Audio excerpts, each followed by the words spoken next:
એને નાંદી શ્લોક કહેવાય. એ ટેકનિકલ ટર્મ છે નાંદી શ્લોક, નાટ્યશાસ્ત્રની પરિભાષા. નાંદી એટલે આનંદિત થવું. યત્ર દેવતાઃ નંદન્તિ સા નાંદી. તો દેવતાઓ જે સાંભળીને આનંદિત થાય એટલે નાંદી. એટલે પડદો ખુલે એટલે તરત જે પહેલા પાત્રો આવે એ પહેલા સ્તુતિ ગાય. એ જે સ્તુતિ ગાય એ નાંદી સ્તુતિ, ઈશ્વરની પ્રાર્થના કરે, મંગલાચરણ કરે, મારી કૃતિ છેક સુધી સરસ રીતે સંપન્ન થાય, તમારું પણ કલ્યાણ થાય, શ્રોતાઓનું પણ કલ્યાણ થાય અને ઈષ્ટદેવનું પણ એનું સ્તવન થઈ જાય. ઈષ્ટદેવની સ્તુતિ, મંગલાચરણ, આ વિઘ્ન વિના મારું નાટક હું સંપન્ન કરી શકું એવો એક આશાવાદ છે અને પછી નાટક કરાવે. હવે એની જે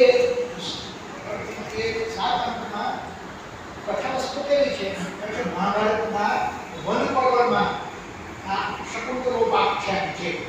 એ શકુંતલોપાખ્યાનનું એક્સપાન્સ ફોર્મ છે આ નાટક છે. આ મૂળ નથી એ શકુંતલોપાખ્યાન. અમુક ઉપનિષદોના કેટલાક પ્રસંગોમાંથી પણ છે, પણ મૂળ મહાભારતના શકુંતલોપાખ્યાનની આ કથા છે એનો આ વિસ્તાર છે. એટલે કૈલાસે એ કથાનો ચેતો વિસ્તાર કર્યો, ચેતનાને વધારે વિસ્તાર છે. તો એને છે કે યા સૃષ્ટિ સ્રષ્ટુરાદ્યા વહતિ વિધિભૂતમ યા ચ હવિ ચ હોત્રી. આ બધી વસ્તુને જે કીધી છે યા ગ્રે ફલ વિધત્ત શ્રુતિ વિષય ગુણા યા સ્થિતા વ્યાપ્ય વિશ્વમ યમ આહુ સર્વ બીજ પ્રકૃતિ યયા પ્રાણિનઃ જ્ઞાનમૃતઃ પ્રત્યક્ષાભિ પ્રપન્નસ્તુ સ્કંદેહિ અવતુ વસ્તાભિ રસ્તાભિ. શિવની સ્તુતિ કરે છે.